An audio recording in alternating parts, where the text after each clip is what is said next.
Emma Smith, she actually tells about going over and feeling the plates, feeling the 3 rings along the one edge, feeling along the other edge where she can feel they're thick like the pages of a book. She can move the top plate against the one below and it makes a metallic sound as it scrapes. But here's the thing that's so crazy is not only was it a correct guess, but sequentially, it was a correct guess. The thing that amazes me is overall not just one thing, but the fact that this book, which should be the shallow product of a con artist, it should have collapsed ages ago. And the idea that it's becoming stronger, that the archaeology is beginning more and more to sustain its claims. Hiram Smith went to Dartmouth, and then you're like, then I played for the Utah Jazz because I did junior jazz. Right. But I remember thinking, okay, that knocked me for a loop for a couple of days. I was just really puzzled. Could have caused a faith crisis. Probably did for a few people. And so, but it's an example in my mind of cases where a little more learning will actually solve the problem for you.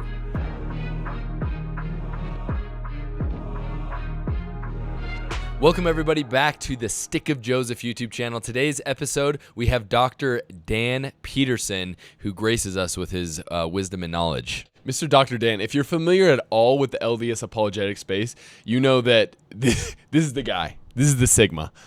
Just fixing your mic. No, just keep talking, but it's like you never talk in your mic. Yeah, it's frustrating. Anyways, he goes into a lot of the things that he sees as the greatest witnesses for the Book of Mormon. Even talks about the 11 witnesses themselves and a few other bonus ones. And he debunks some silly things that get passed around a lot of times in anti-Mormon or anti-LDS circles or in the CES letter and things like that. And so I found it to be very enlightening. Yeah. Also, if you want to support the channel, we have launched our own Christian clothing brand called witnessapparel.shop.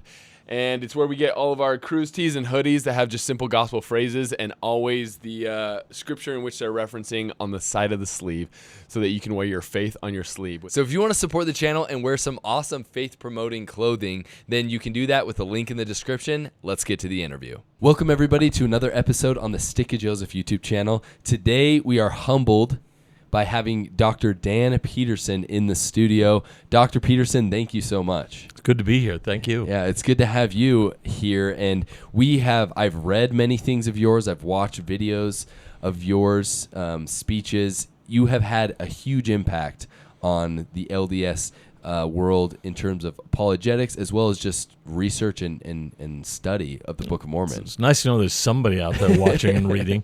Yeah. So sometimes wonder about the impact. You know, but before we get into today's subject, tell us a little bit about who you are. What got you so obsessed with this subject? Yeah, I grew up in Southern California and in a part-member family. My mother was marginally LDS. My father was not. And I sort of discovered the church. I won't say on my own. We went occasionally. My father didn't. My mother did. So we were kind of semi-active. But I remember one of the pivotal events for me was finding an old novel that we'd inherited from my grandmother called Added Upon. And I'm not sure I could reread it now. I don't think it's very well written or anything. It was published in 1905 by Nephi Anderson. But it laid out the plan of salvation, sort of an early version of Saturday's Warrior or something like that. Okay. I'd heard all those kinds of things before. But this is the first time it really gelled in my mind, and I thought, that is really an amazing vision of what life is about. Yeah. This is when I was young, but in high school, I think. I was home, maybe sick, really. I don't know if I was really sick or not, but I found the book, I was bored, and began to read it, and it just captivated me. And I think that's when I began to have the first glimmerings of a testimony. And then eventually I was able to baptize my father on the night I was set apart as a missioary. What a special experience. Yeah, that was really fun. After that, I went to Switzerland. After that, it was all kind of downhill. It was a tough mission. Yeah, but it started off really, really well. So I came to BYU with the intention of being a mathematics major. I wanted to be a cosmologist. I was really interested in that kind of thing. I discovered early on that really wasn't what I was, but I'd come under the influence of Hugh Nibley some years before. It's a potent drug right there. And I'm not the only one. There are a lot of us who kind of got seduced to the dark side by Hugh. And I'd read a lot of his stuff, and so I began to think, that's what I really want to do. I'm sure my parents were delighted. Major in Greek and philosophy, really couple of marketable Yeah, skills. really practical. So, but I did that and went into ancient languages, and then decided even Greek was overdone. There was the whole world of the Middle East out there, and the Arab world, which no Latter-day Saint at that point was doing anything with, so far as I knew. So I began heading that way, and ended up studying in Jerusalem and in Cairo for several years. Just after I got married, took my wife off. I figured if the marriage could survive that, it would survive anything. Then came back and finished a PhD at UCLA, and immediately, I hadn't even finished the degree, I was offered a position at BYU. The really nice thing was they had started the Jerusalem Center, but it was controversial at that time. And a lot of people thought that it was a cover for a missionary program. Well, it kind of was, for some people anyway. But they really wanted to put the students there, and they finally had to move away from the missionary aspect. But they had to show to the Israelis that they had a real Middle East studies program. Well, they didn't. So they began hiring a few of us to give themselves a real program. That benefited me enormously. I walked right into a job, which, if anybody knows anything about the academic meat market, that's difficult. Just not typical. You know, you can interview 1,000 times and get no job offers. I walked right into one where they were asking for me to come. So it was perfect. Yeah, and we talked a little bit about this before we started recording, but one thing that I've really appreciated about you that sometimes you don't see in the academic world is your willingness and courage to kind of go out on a limb and to test things and to play with ideas. And what have you always been pretty courageous? Have you always been very curious? I don't know if I would call it courageous. Maybe foolish would be a better adjective for it. But I've been willing to say things and then kind of clean up if I have to afterwards, but usually don't have to. I remember once being in the office of Elder Perry, L. Tom Perry of the Quorum of the 12, and I cracked a joke about the Adam God theory. Yeah. And then, on the way back down, I thought, that probably wasn't the brightest thing in the world. And so I wrote an email to him as soon as I got home, and I said, it was a joke. And he wrote back, fortunately, because I knew him a little bit, and he said, I know Dan Peterson well enough not to be worried about that. But I thought, you probably ought to shut up, at least in the presence of an apostle occasionally. That's awesome. So the title of this video is going to be something like The Greatest Witnesses for the Book of Mormon. And you have spent your career looking into the Arab world and not necessarily related to the Book of Mormon at all. But you have found some very interesting tidbits, you could say, that relate to the Book of Mormon from the Arab world. And then also you've done a lot of research on the physical witnesses of the gold plates. And so that's kind of what we want to talk about today. Okay. But let's talk a little bit. Let's start off with the Arab world. What was your area of expertise? Where were you looking into? And what did you find along the way?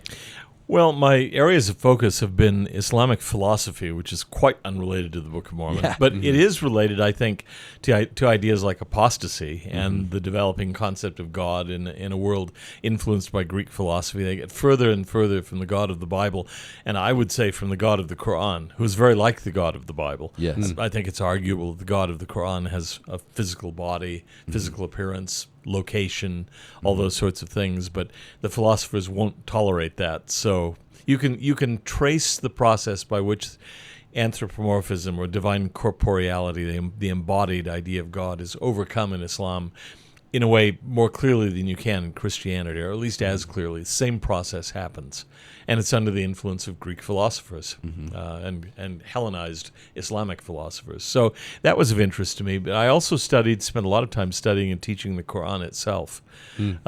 So in a typical year, I would usually teach the Quran in English in one semester and the following semester in Arabic.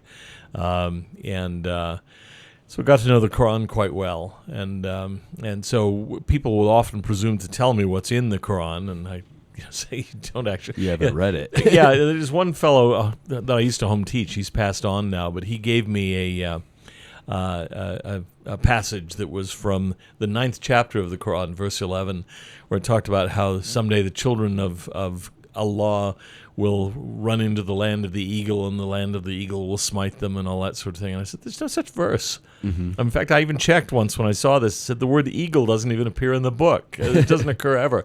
And anyway, aren't you suspicious that it's chapter 9, verse 11, 9:11? I mean, come on. And all you have to do is look it up. And he says, well, maybe you're reading the wrong translation. I said, there's no translation that This is says Arabic. it. And I don't read it in translation. I read it in Arabic, and it's not there. Well, you need to study more. So, I love that. so it's always been fun to deal with things like that. But in the course of studying the Islamic world and pre-Islamic Arabia, you see things that really fit the Book of Mormon quite well. And I'm not the only one who's seen this. Hugh Nibley pioneered that, looking at Lehi's travel through the Arabian Peninsula, and finding that it fits. And then there were people like Warren and Michael Aston out of Australia who actually, or before them, John and Hope Hilton, Lynn and Hope Hilton, sorry, John's another Hilton, who actually traced what we think is pretty much Lehi's trail through Arabia, and it works. That's the amazing thing. How did Joseph Smith stumble upon the microgeography of Arabia, where you actually run into rivers that are, of continually flowing into the Red Sea, an area called Bountiful that actually fits, an area where it looks like Ishmael died and was buried that bore the name of Nehem at the right time, in the right place. This is pretty amazing stuff, and it's difficult, I think, to explain things like that away.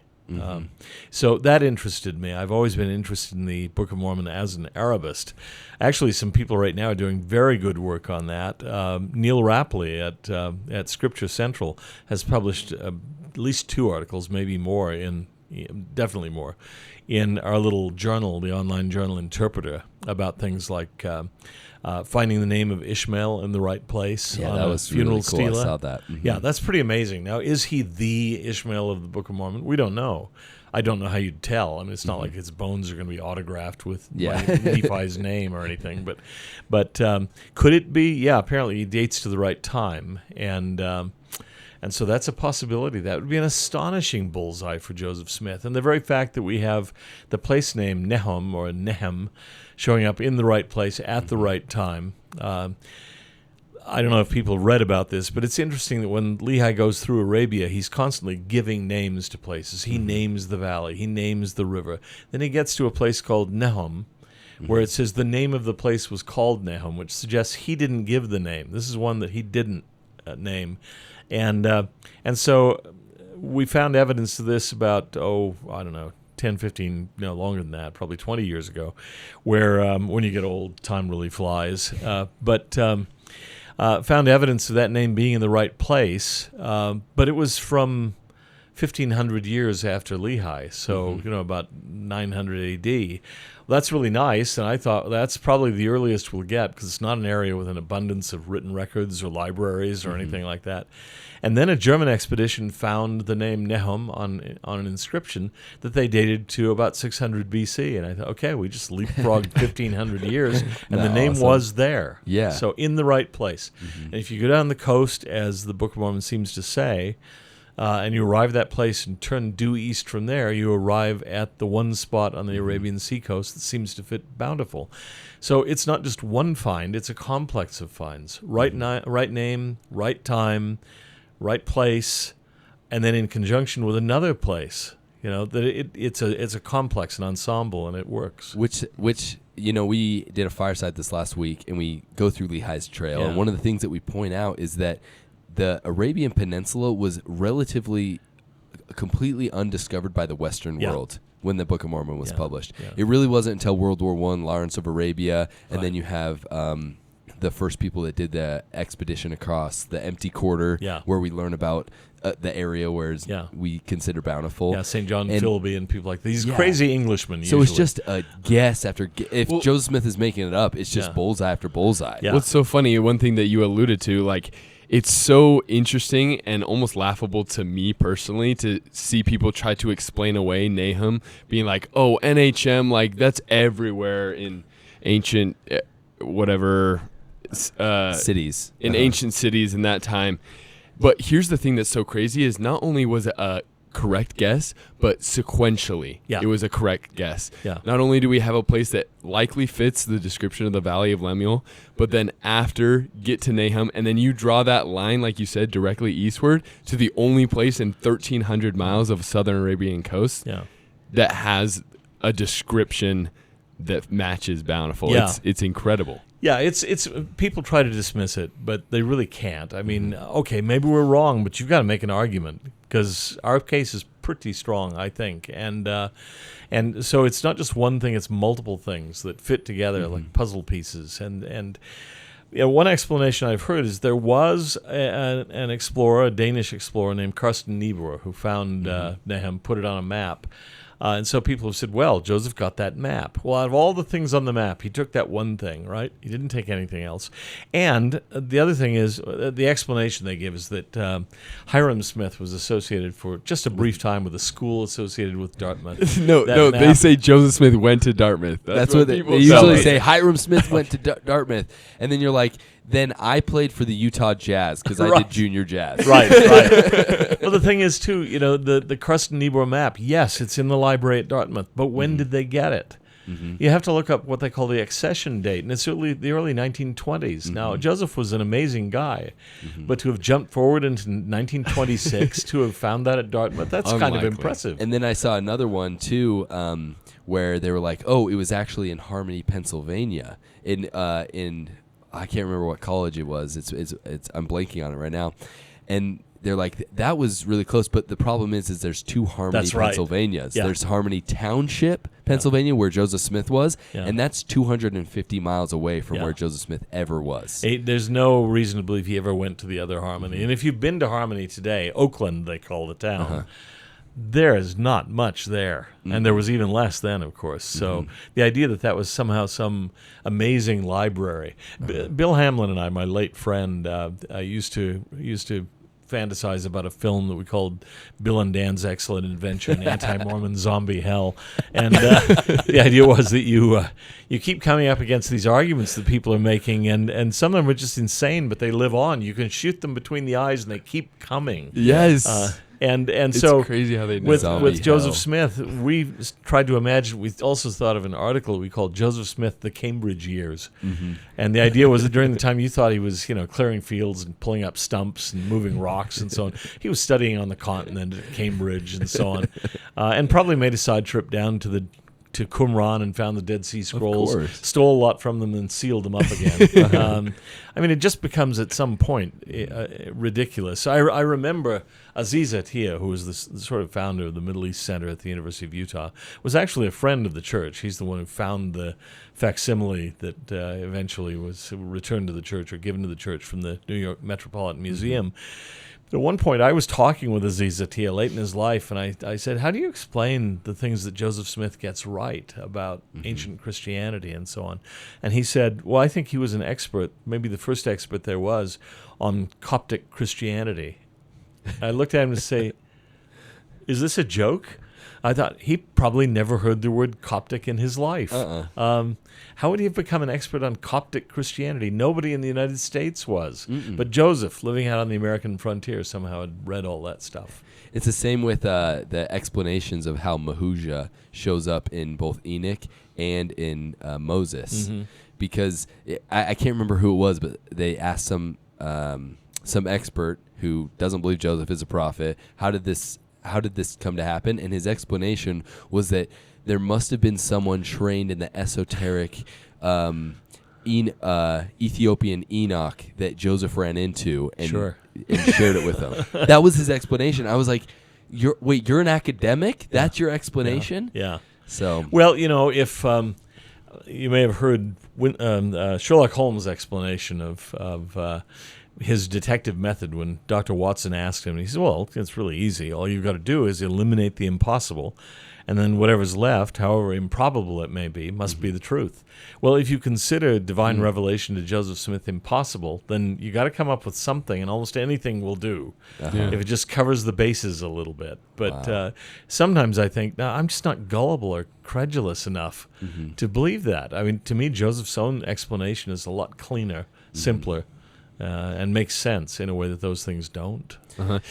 One question I had, in your experience of kind of going and finding all these textual evidences and everything with the Book of Mormon, has there ever been a criticism that you felt like held a lot of water and weight, and that upon further discovery, like kind of lost the potency? Yeah, there have been a few, and there's still some outstanding questions for the Book of Mormon. You know, for example, there's a lot of biblical material in the Book of Mormon, quotations. And they're woven in a way that I don't think I could do. I don't think any really learned, Bible-saturated person today could do. So I don't think Joseph Smith could have done it either. But so what does that say about the translation process? That there are all these quotations from the, partial phrases and so on from the King James Bible woven in, sometimes more than one to a sentence. I'm puzzled by the translation process. That doesn't strike me as an argument against the book, though, because I just see it as a remarkable thing, however it was done. Even by a fraud making it up, I'm thinking, that's amazing that he would know the Bible so well that he could just effortlessly weave these things together into new sentences. That interests me, the idea that, well, I don't know. There's the one that really strikes me as an example of what you're thinking about is really not about the text of the Book of Mormon itself. It's about the witnesses. I remember at one point running into a claim that Oliver Cowdery had denied his testimony and had said, and I think this is garbled, part of it's David Whitmer really, but he said something like, well, if you believe my testimony as a witness to the Book of Mormon, you need to believe my testimony also that an angel appeared to me and told me Joseph Smith was a false prophet to separate myself from the Latter-day Saints and so on. And I thought, when I was hit by that, that was something Gerald and Sandra Tanner pushed briefly. You'll see why they dropped it. But But I thought, now what do I do with this? This is when I was quite young, and I was living down in California, and I thought, I had the oddest feeling, first of all, that there was no one I could talk to about this. I mean, my bishop wouldn't have known anything about that or anything, so what do I do with it? I can toss Oliver Cowdery out, well, he's a loon, but then what happens to Oliver Cowdery, the witness, if he's a loon? So then I remember I had just read Richard Anderson's book, Investigating the Book of Mormon Witnesses, which I think is one of the great books ever written by any scholar in the church. And I thought, well, I wonder if he said something about this. Well, as a matter of fact, he had. And it just hadn't been an issue for me when I read it. When I reread it, I found, a claim like that was made in a book that Oliver supposedly published. And the first known existence of that book is 1906. It was found by the secretary of the National Anti-Mormon League. And it was printed in a place, Tiffin, Ohio, which, as far as we can tell at the date it was allegedly produced, had no printer, no printing press. I mean, the thing's an obvious forgery, and even the Tanners dropped it after a while. Yeah. But I remember thinking, okay, that knocked me for a loop for a couple of days. I was just really puzzled, and I thought, what if I hadn't known to go to Richard Anderson and look up what he'd said? Could have caused a faith crisis. Probably did for a few people. And so, but it's an example in my mind of cases where a little more learning will actually solve the problem for you. You find out, it's not an issue. Or, there's some things, I won't say all have been solved, but there's some where, and I know some critics joke about this, putting it on your shelf, but really, sometimes you do, and a little bit later you find out either the problem is kind of dissolved, no longer bothers you at all, or you've actually found things that settle the issue. So I like this idea of you got to learn a little bit farther, because it's like with something like the CES letter, the perception that one has when they read the CES letter is they finally have learned like the full truth. Right. And I remember the first time I read the CES letter, similar to how you were bothered for a little bit, I was bothered for a while, for a few months. And it was in the pursuit of learning more that you realize that's not the end. There's so much more, and that many of those things are similar to what Sandra Tanner put forward about Oliver Cowdery. You look into it more and you're like, actually, this is not credible. Right. And what's so funny about what you just said is you said it was found by the secretary of the National Anti-Mormon League. Yeah. The fact that exists or existed, like, it's so wild to see the incredible efforts that people are going through to try to just huck mud at the wall and dispel what the beliefs. What's kind of hard is I feel like in First Nephi, and as we've gone through going over to the Holy Land and visiting some of these places like Wadi Tayyib al-Ism and stuff, First Nephi is like pretty, honestly, in my eyes, like untouchable. Yeah. It's hard when you get into the New World and there's a ton of question marks that come up. Yeah. And like you said, there's still some things that are yet to be, I guess, solved. But in terms of like New World stuff and after First Nephi, what have been some things that have been really eye-opening to you? Well, one thing I'm looking forward to is John Clark did something a few years ago. John is a Mesoamerican archaeologist at BYU. I think he's about to retire, but he's a big name. I'm not sure that BYU realizes what a successful and well-respected archaeologist he is. He's kind of a curmudgeon too, so he doesn't lend himself well. I hope he's not listening, but He's not. He'd probably be proud. I assure you, no one's listening to this. But he has not published a lot on the Book of Mormon. We finally persuaded him to start doing some things on it a little bit, and I think he'll do more once he retires. But he developed with Matt Roper, I think, a list of something like 230 problems with the Book of Mormon that people had talked about in the 19th century, and then began looking at what the archaeology now says. And it's amazing what percentage of those have now either been neutralized or where they actually turn into strengths for the Book of Mormon. And so I think we're going to be publishing it, still in the negotiation stages. I mean, really, we're just working out details. But I think Matt is going to be writing up a whole series of articles on for Interpreter on areas where the Book of Mormon now is getting support from Mesoamerican archaeology. Cool. So the thing that amazes me is overall not just one thing, but the fact that this book, which should be the shallow product of a con artist, a barely educated fraud on the American frontier, it should have collapsed ages ago. And the idea that it's becoming stronger, that the archaeology is beginning more and more to sustain its claims, is impressive in itself and totally unexpected if that's what you thought the Book of Mormon was. Exactly. Just some yarn that some con made up. It should have fallen apart a long, long time ago with the beginning of serious archaeology in Mesoamerica and so on. But it has not. Quite the contrary. It's gone the opposite direction. And, but there are some things that impress me, and I'm not sure what to make of them. I mean, the general chronology of the Olmecs, for example, matches the Jaredites pretty well. The general chronology of the Maya matches Lehite-Nephite society fairly well. Does that mean they're identical? I don't think so, but I think there has to be a relationship there, and we just don't know enough yet to know what it is. Yeah. John will say, if you ask him, well, why haven't we found any Nephite cities? And he says, well, we probably have. We probably have found lots of them. It's just that in many cases, we don't know their names.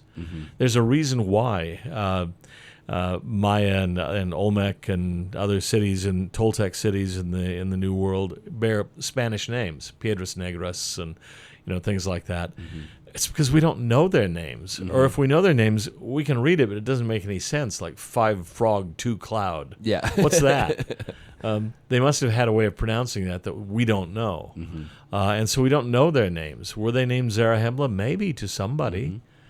But it's lost. We don't know what it was. So typically those cities will bear Spanish names today because they've been given the names since the conquest. Yeah. But have we found things there? Have we found Nephite pots? He says, yeah, almost certainly. But how would we recognize a Nephite pot? How would you know that it was Nephite rather than something else? And the answer is, we have no way of telling. Yeah. So what does that even mean? We haven't not found them. Yeah, we may have found them. Yeah. So, but a pot is a pot. I mean, it's so.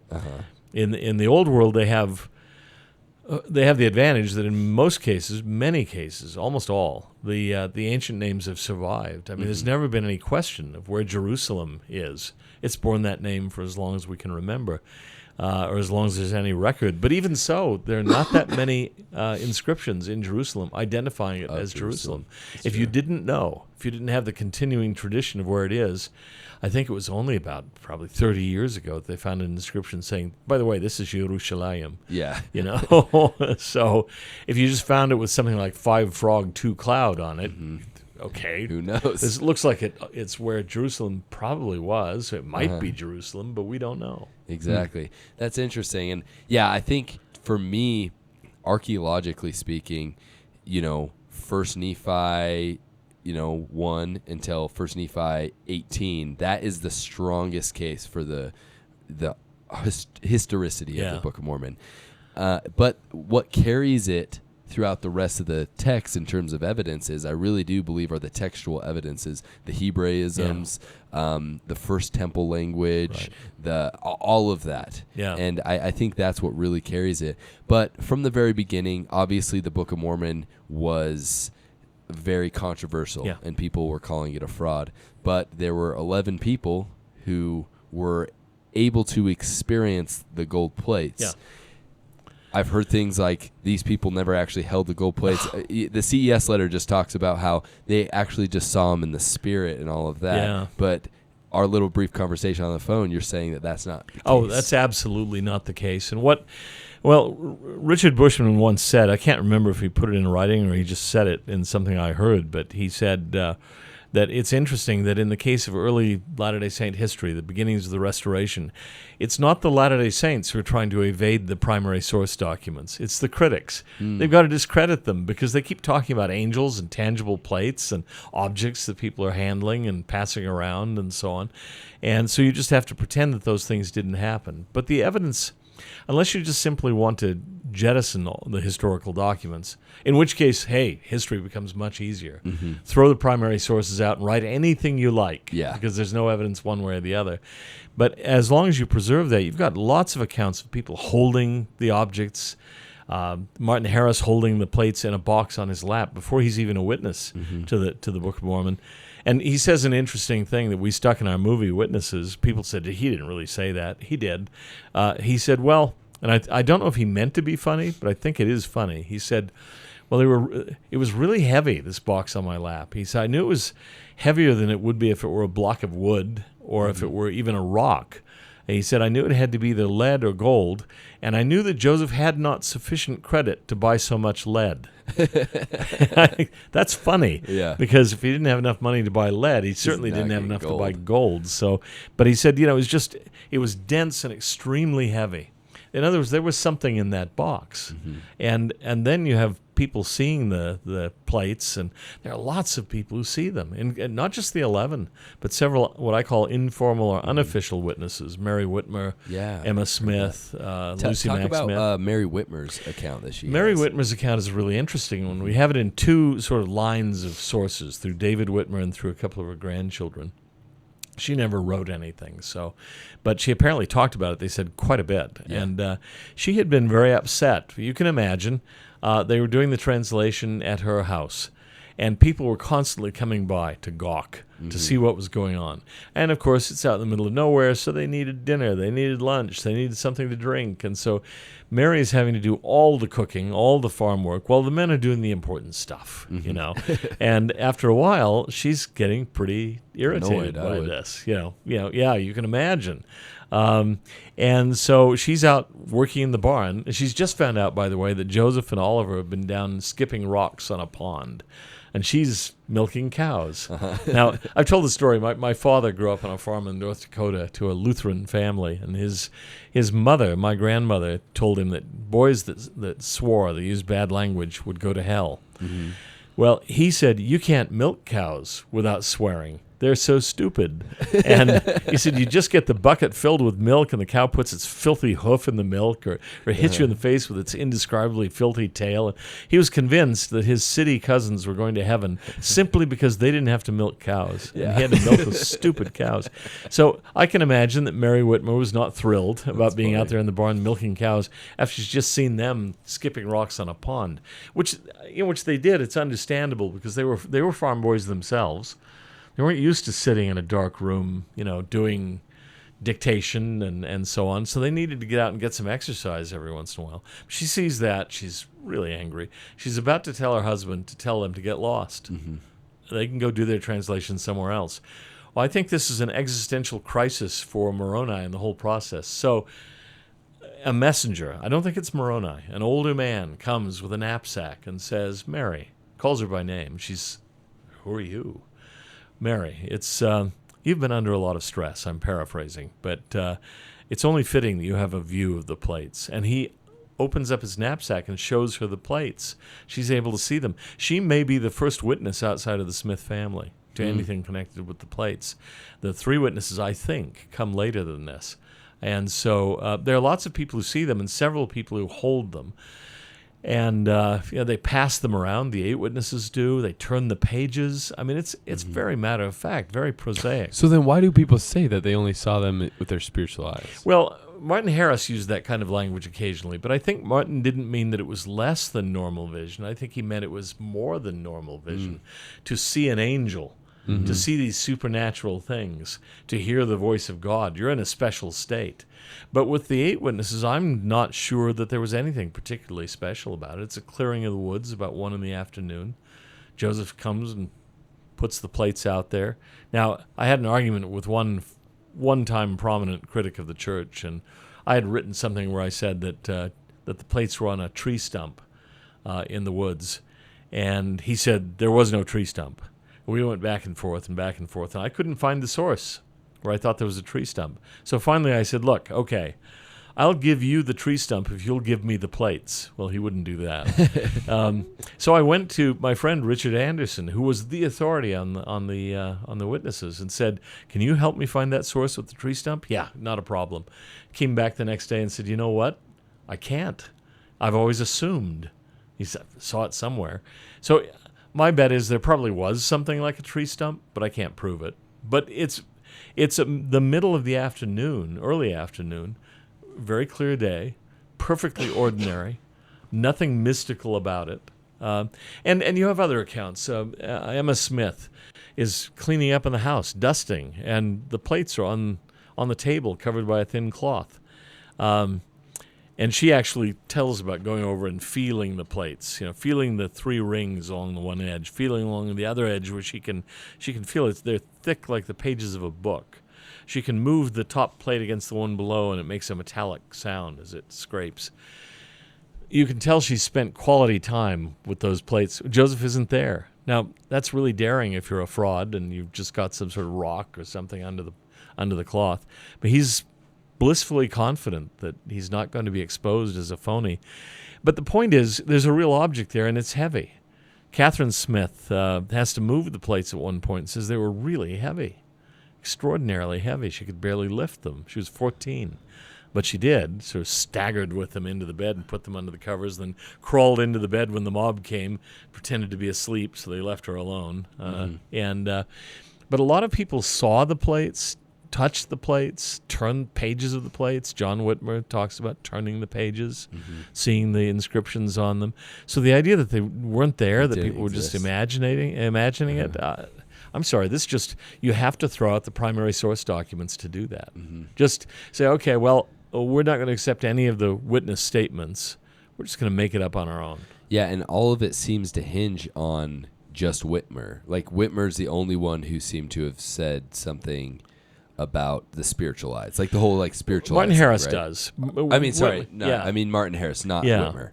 Yeah, and he's the one. And again, he goes out of his way. Contradict everyone else's, and I don't think he saw it as contradicting it at all. No, because there's almost a formula with Martin Harris later on in his life when he comes back to Utah for his last 5 years or so.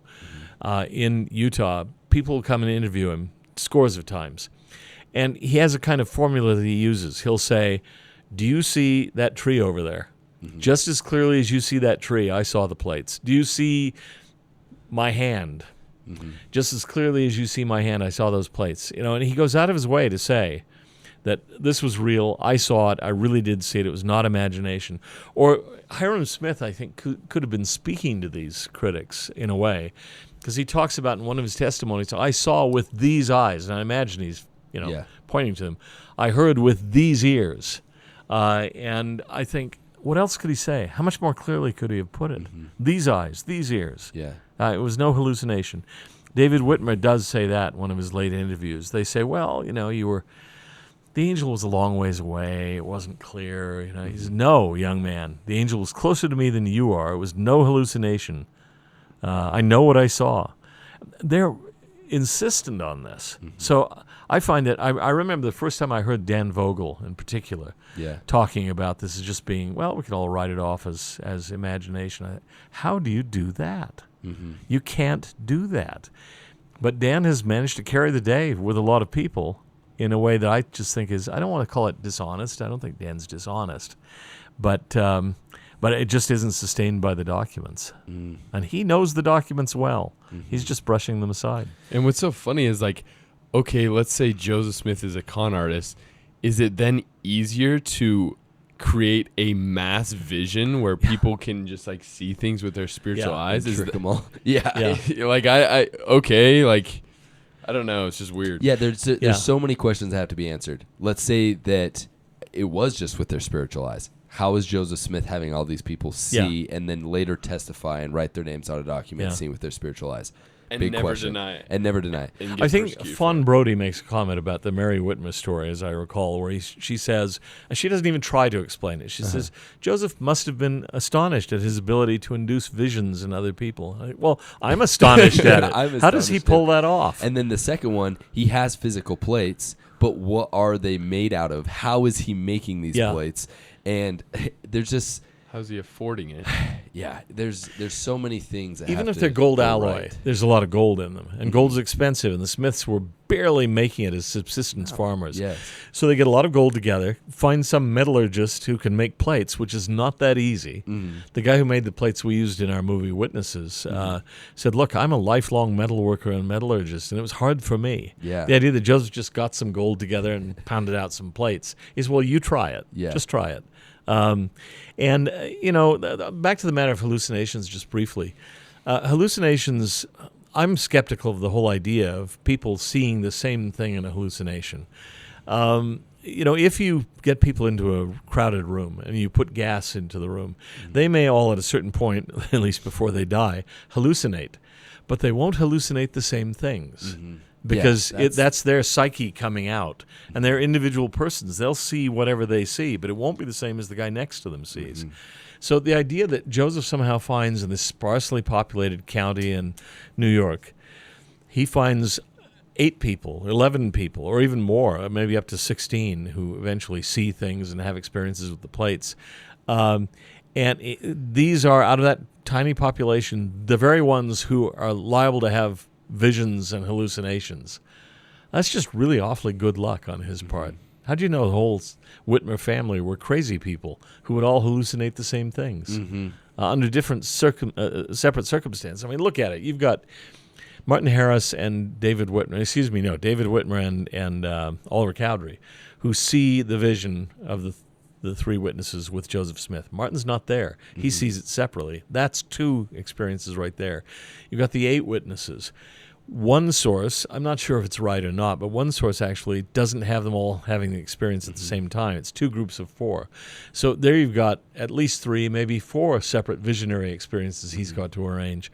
Then Emma Smith, Lucy Mack Smith, Catherine Smith Salisbury, his brother William, even Lucy Harris has an experience with an angel, a dream, and that sort of thing. He's got to arrange all sorts of seemingly supernatural experiences, and I just don't see any plausible mechanism for him doing that. Exactly. And I think about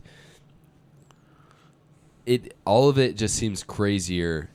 If you believe in divine, and this is what I don't understand about like people who are people of faith that absolutely dismiss it all, is like, if you do believe in divine intervention and in some sort of spiritual world, why are you so quick to discount? Because it sounds crazier to think that he is pulling all of these strings and making this happen. Yeah. And not all these people like Joseph Smith. Right. There were some of them really didn't like Joseph Smith, yet they never went back on their testimony of that. I think David Whitmer is really impressive in that regard. He was angry at Joseph. He was angry at the church. And he frankly didn't like bearing his testimony very often because, as I understand it, sometimes 10, 20 people would come by in a day Tell us pestering about him. the plates. Yeah, and then they're there to mock him, really. And so he would just say, just leave me alone. Leave me alone. Go away. I don't want to talk about it. But if they could get him going, he would warm up, and he'd say, yeah, I know what I saw. I was not hallucinating. This was not imagination. Yes, I disagree with Joseph Smith. I don't like the way the church has gone. I disagree with Brigham Young, but I reject polygamy, things like that. He didn't like those things, but I saw what I saw. And now the most creative explanation I ever heard for David's fidelity to his testimony is that he was simply terrified of Brigham Young, that Brigham would have had him done in, the Danites or something like that. So, but think of it this way: Brigham dies in 1877. David Whitmer dies in 1888. He's got 11 years where he's kind of home free. He can tell the sordid truth about the Book of Mormon, but he doesn't ever violate his testimony. He continues to reaffirm it when he's challenged. He testifies. And one of the impressive things to me, if you ever go to Richmond, Missouri, and go to the cemetery where he's buried, his grave is marked by a pillar. It's probably about 3 feet tall, pillar of stone. And on top of it are clearly carved 2 books. It's obviously meant to be the Book of Mormon and the Bible. And on the one side of the pillar it says, "The record of the Jews and the record of the Nephites are one. Truth is eternal." He's bearing testimony after his death. He's not afraid of Brigham Young anymore. So, this is a man who, whatever other opinions he had, as far as his opinions go, I don't think he has any more status than anyone else. He can have any opinion he wants on Italian Grand Opera or the make of Chevys or something like that. What I care about is, what were you an eyewitness to? What did you see? What is it that you can speak on with authority like nobody else? And on that, he's absolutely firm. Or my favorite of the 8 witnesses is John Whitmer, I think, who goes through a really bitter phase just after he's excommunicated and the saints have been driven out of Missouri. He's really, really angry. And Theodore Turley becomes the Mormon land agent who's sent back into Missouri. Boy, that's an interesting mission call. There's an extermination order in effect. And his job is to get pennies on the dollar on the Mormon property there, to see if he can help out the saints in Illinois. But he runs into John Whitmer and he says, "Brother Whitmer, you were one of the witnesses to the Book of Mormon. Do you no longer believe the Book of Mormon to be true?" And this is at Whitmer's absolute low point. And he says, "I don't know if the Book of Mormon's true or not. I couldn't read what was written on those plates." Now, he doesn't hear, the 8 witnesses don't hear the voice of God testifying the translation is correct or anything like that. All he does is he goes into the woods and he hefts the plates and turns the pages. But at that moment, that's what he will bear testimony to, and he doesn't diverge from it. He could have said, "Well, I didn't really see them clearly. The story's been exaggerated." But at his worst, he says, "Well, it was this weird writing on the plates, and I don't know if it's translated correctly or not." Now, within a month or two, he's back to bearing testimony. He knows the Book of Mormon is true. But at his most angry, when he's most furious at Joseph and everything else, he can't deny what he saw, the unique witness that he has, which is that he held the plates, turned the pages. They weighed about 45 pounds, he thought. And, that's impressive to me, because he's the closest of any of the witnesses to denying his testimony, and he still doesn't at his worst. Wow, that's amazing. Yeah.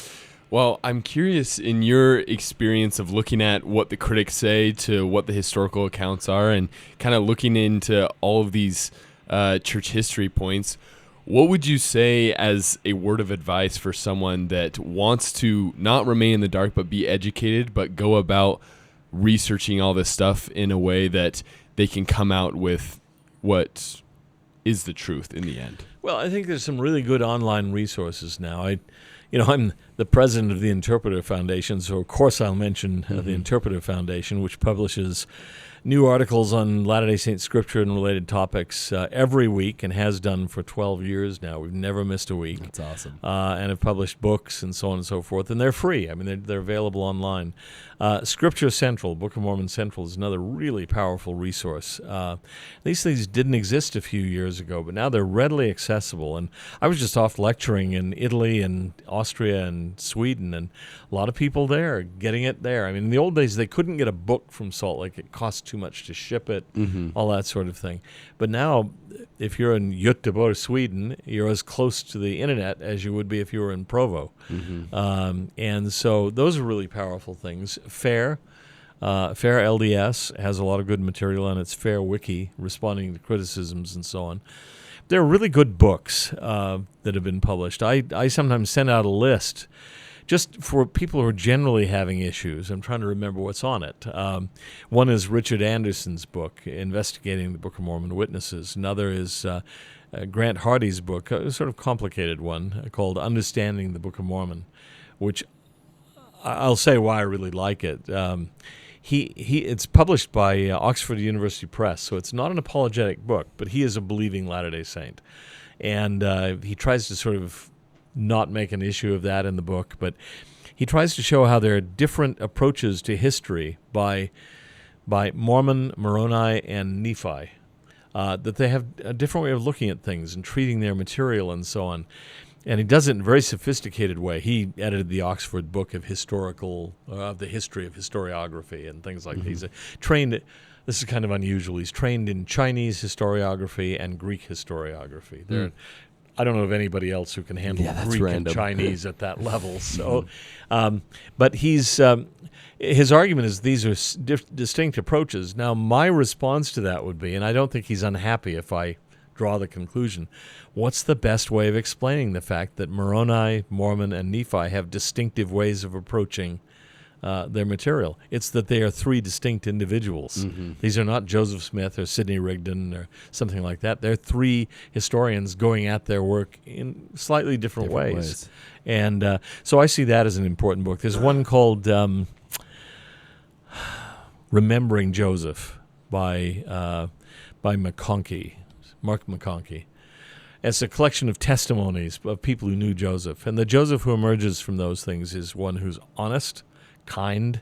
It's a very different approach than most biographies. But they're testimonials of people who knew him, saw him in action, and had stories to tell about how well he treated them, how kind he was, how emotional he was when he saw suffering, and he would step in to help, and so on and so forth. So I think that's a really powerful book. I'm trying to think of what else I've got on that list. Anyway, but those are basic things where I think one way of dealing with challenges is strengthen your own defenses first.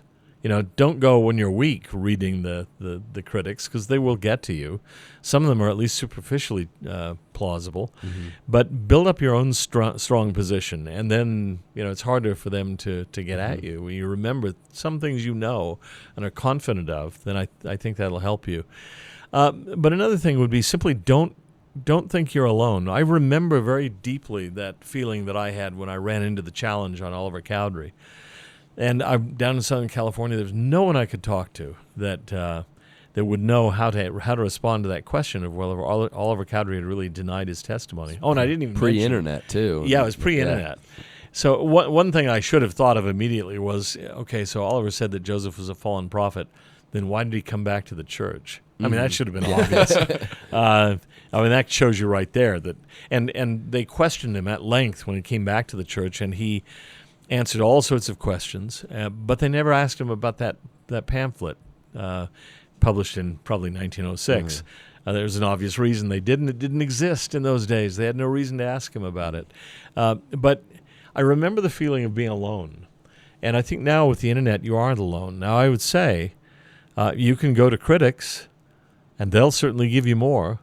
But if you're wanting to try to preserve your faith, if you're wanting to defend your testimony, there are plenty of sources to go to write to, where they can direct you to things that you can read. There's lots of material out there, good history and so on. And, our history doesn't refute us. I think it's important to note that most of the modern historians working on Latter-day Saint topics are believing Latter-day Saints, and they know their stuff.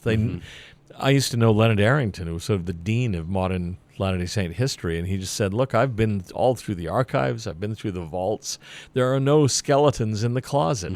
And he was a believing Latter-day Saint. I think people didn't realize how firmly believing he was. As a friend of mine who read through his journals said, no, he was a rock-solid, deep believer. He came across as this polished, sophisticated intellectual and so on, which is fine. But he says when you really scratch below the surface, he was a faithful Latter-day Saint, really believed it was true. And I can say someone like Richard Bushman, I remember him saying something to me once. He said, when it all comes down, I want people to know that I come down on the side of angels and gold plates. I believe they were real. Yeah. And some people have told me, "Oh, he's not really a believer." I promise you, he is. He hasn't served as a bishop and a stake president and a patriarch for nothing. Yeah. So, wow, that's amazing. Well, thank you so much, Dr. Peterson. We appreciate you coming out, and we want to give you the opportunity to share your testimony here at the end. And we're very grateful for the wisdom that you've come and shared with us. So we'll let you have the last word, whatever you'd like to share about your testimony. A few things I'd like to mention. I'm really committed, and the more I've studied, the Witnesses have been one example of that. And working on the film Witnesses and the documentary or docudrama that went along with it, called Undaunted: Witnesses of the Book of Mormon, it just deepened my appreciation for the witnesses. And I really do believe that you can't get around them. Here you have 11 official witnesses, plus Joseph Smith, plus the unofficial witnesses, who have these experiences and who go to their graves bearing testimony of what they saw and what they heard and so on. That's awfully difficult to get around. We're working on a new film now that we're calling 6 Days in August about the succession crisis that followed the death of Joseph and the struggle between Sidney Rigdon and the Quorum of the 12. And the more I've studied that, the more I've thought, no, the Lord really was preparing the 12 for leadership. I don't think they realized it. But, by the time they came to the leadership of the church, they'd already had to lead a migration out of Missouri to Illinois. That gave them preparation. So when the big migration happened, they'd already done it. When they had to lead the whole church, they'd already done it in England. They were so far from Joseph that they couldn't write to him and ask guidance. They had to make decisions on their own. So in a lot of ways, they were prepared. And then Joseph had given them the keys on, I think, probably April 26th of 1844, and said, look, the Lord's going to let me rest for a while. You guys pick up the kingdom, carry it off on your shoulders. I think they'd been set up for that. When Joseph was killed, they were shocked, but then they began to realize, oh, so that's what he was doing. He was preparing us for this. Sort of like the apostles in the New Testament. Jesus keeps telling them, I'm going to be gone. I'm going to be lifted up, but I'll rise again on the third day, and okay. And then when he's killed, they're shocked. Just can't happen. And then they understand in retrospect. But there's just a lot of things that I would like to mention in terms of strong evidence. There's some general things I'd just like to mention, if I may. This isn't evidence for the Book of Mormon, but it certainly makes the Book of Mormon more plausible. We've published things in Interpreter by Brian Stubbs, and he's published some books on his own. They're very technical. Yes. But what he seems to have found is evidence for ancient migrations of Hebrew, Aramaic, and Egyptian speakers into the New World. And that there are words from Hebrew and Aramaic and Egyptian that show up in the Uto-Aztecan languages, on which he is a premier authority. Now, they really loved his Uto-Aztecan comparative lexicon. When he came out with the one about influences of Near Eastern languages on Uto-Aztecan vocabulary, well, he says, most of them were just kind of silent, like, well, okay, what do we make of this? And he says, well, I know what I make of it. He doesn't say it in the book, but, he says these were probably two separate migrations that occurred probably around half a millennium before Christ, a little more. I think, boy, I can think of a candidate for that. But his evidence is really interesting, and I remember waiting, because I'm sort of a linguist, but not a historical linguistic theorist like him. I waited to see what a couple of my friends at BYU wrote about it. One was a Mayanist and one is a Uto-Aztecan linguist, and they both said, when we were first shown this stuff, we thought, crazy, this is crazy. But the more we've looked at it, it's really, really good. Wow. He's really got material. And if he's right, people say, where's the DNA evidence? Well, we can talk about that. But there's linguistic evidence of migrations. Which means something. Yeah, it doesn't prove the Book of Mormon, but it certainly is consistent with the Book of Mormon in a surprising way. Or another one that I think is just really strange. Royal Skousen and Stan Carmack have worked on John Carmack's dad. General authority, but Stan Carmack is a linguist, your typical Stanford-trained lawyer with a PhD in historical syntax as well. Yeah. It must be dozens of them around. Yeah. But they have worked and shown that the characteristic, especially of the original manuscript of the Book of Mormon, all the things that look like bad grammar were actually good grammar in early modern English, pre-King James. The vocabulary is pre-King James in striking ways. That the language of the original text of the Book of Mormon is not quite King James English. It's about 2 generations earlier. Now, I don't know how to explain that. I don't even know what that would mean, except that as a Latter-day Saint, I find it puzzling. But as a non-Latter-day Saint, I'd think there's no natural explanation for that. I've sometimes wondered if the Lord doesn't have a sense of humor. Wait till you notice this. Yeah. I put this little clue here that you cannot explain by human means. And it's just really, really odd. Or, well, we've already mentioned Ishmael and Nahum and the Arabian things, but there's just lots of linguistic traits of the Book of Mormon and cultural traits, legal materials in the book. It is so complicated. And the idea that Joseph just, this frontier yokel, who'd had roughly 2.5 months of formal education, dictated it in the course of about 2.5 months, without substantial corrections or anything like that. That's just amazing to me. And it's so complicated, and it's got more points of contact with the ancient Near East than we had ever realized before. It's getting, if you will, it's getting truer in a way, not getting falser. I agree. And so one explanation that Bill Hamlin and I put into circulation, we actually wanted to see if we could get it out in an anti-Mormon pamphlet sometime. That would be fun. Was the idea of time-traveling demons. We wrote it up a few times, Yeah, sent yeah. it out there, that Joseph is being advised by these time-traveling demons, and so literally as time passes, they're going forward and reading journals in 1980, 2010. That's fun. And they're coming back and putting new things into the book, so it is becoming truer as the years go by. That's I like that idea. That's a cool idea. So we kept an eye out. Never actually saw it in the brochure, but I expect to see it someday because there are some pretty crazy things out there. There's one that I just love where somebody was arguing that the Book of Mormon quotes from Walt Whitman's poem "Leaves of Grass." Mm-hmm.